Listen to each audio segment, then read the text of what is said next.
This is part 6 of the series Similarity, and in this series we're going to investigate the last of our similarity theorems, the triangle angle bisector theorem, which says if a line bisects an angle of a triangle and intersects the opposite side, then the line divides the opposite side proportionally with the other two sides.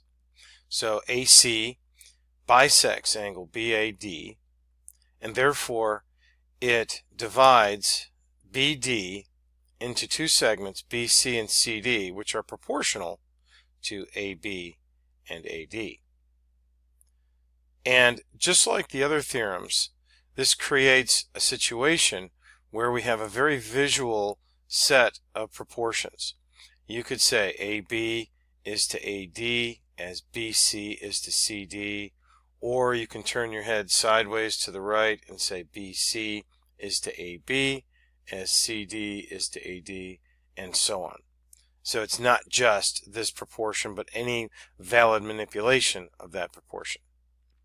Let's go ahead and take a look at this proof, because this is another fairly interesting proof that is a good exercise. So here's our picture, and our goal is to show that since this line bisects this angle, that this and this and this and this are proportional. Now at first blush it may look as though we don't really have enough information to do this, because you can clearly see that these are not going to be similar triangles. We don't really have any convenient way to show that any of these angles are congruent, so we're going to have some information that's in addition to what we have here. That is a tip-off that we're going to be needing some auxiliary lines. And so that's going to be the nature of our proof. We're actually going to create a new triangle by extending side AB and attaching vertex D to the other end of the extension of AB, thereby creating a new triangle. So let's bring that picture up and see what that looks like. So here we have EB through point A, and ED is drawn parallel to AC, and the reason for both of those is the two-point postulate. Now what we have is a situation where we're going to be able to use the triangle proportionality theorem. We have a line parallel to a third side of a triangle, which means that it divides those two sides proportionally. So this is to this as this is to this. And you can see that we have a desired outcome of BC to CD, BC to CD is to AB to AD to this. But what we currently have is BC to CD is to AB over EAE. So that's all we really need to do is try somehow to relate AE to AD. And the way we're going to do that is because we know this is parallel to this, therefore this angle is congruent to this angle because of corresponding angles theorem. And since these two lines are parallel, this is a transversal, so these angles are congruent by the alternate interior angles theorem. So if this angle is congruent to this angle, then these two sides are congruent by the converse of the base angles theorem. So I should be able to set up a substitution from this to this, and we'll have our final proportion. So that's an overall general sketch of what we're going to do. First thing was the proportion that we got, because now we have the triangle proportionality theorem. So BC is to CD as AB is to AE. That's our first step. So BC is to CD as AB is to AE, triangle proportionality theorem.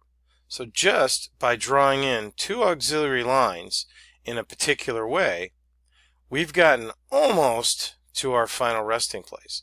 BC is to CD as AB is to AE. So it's all we need to do is figure out a way to substitute AD for AE. Now, we already said that the way we're going to plan to do this is this angle is congruent to this because of corresponding angles. So let's go ahead and do that. So now I know BED is congruent to BAC by the corresponding angles postulate. And then I can say that angle CAD is congruent to ADE by the alternate interior angles theorem. So angle CAD is congruent to ADE by the alternate interior angles theorem. So now this angle is congruent to this, and because this is congruent to this angle is congruent to this, and this angle is congruent to this, we know that these two angles are now congruent, and that tells us that this is an isosceles triangle. So therefore AE is congruent to AD. But unfortunately, before we can make that statement and write it down, we have some housekeeping details we've got to take care of. First thing is we've got to show that this angle and this angle are congruent. So we're going to write angle BAC is congruent to angle CAD, and that's the definition of an angle bisector. So these two angles are congruent. And now because angle BED, this angle, is congruent to BAC, this angle, and BAC is congruent to CAD, so this angle is congruent to this angle, and CAD, this angle, is congruent to ADE, ADE being this angle, then by the transitive property we can say that this angle equals this. So again, that was a kind of complex change, so let me do it again. BED to BAC, BAC to CAD, CAD to ADE, therefore BED to ADE. And we write BED is congruent to ADE by the transitive property of angle congruence. Now we know these two angles are congruent, and therefore AE is congruent to AD, and that is the converse of the base angles theorem. So here we have AE is congruent to AD, converse of the base angles theorem. Now we have a way that with one more step we're going to be able to substitute our AE with our AD to get this proportion. The first thing we need to do is we need to convert this congruence into equality. So we're going to give ourselves a little room here, and we're going to write AE equals AD, and that's going to be definition of congruent segments. So now that we have this congruent to this, we now know that these two are equal, and we can substitute AD in for AE and have our final proportion. And here's our final step. BC is to CD as AB is to AD by the substitution property of equality. And we've proven that given an angle bisector intersecting the third side, that it divides those sides into segments that are proportional. Now let's go ahead and put this into practice. So here I have AC is bisecting angle BAD, and I'm looking for CD. We can write any valid proportion that we want. The only one we couldn't use would be to cross these. X is to 28 as 58 is to 8, anything like that. But any valid proportion is okay. I like my variable in the upper left. X is to 8 as 58 is to 28. Multiply by 8. X equals 58 times 8 over 28. Put that in our calculator, and we get 1/16/7, which is approximately equal to 16.57. Alright, let's do one more example. Here we have a slightly different looking picture.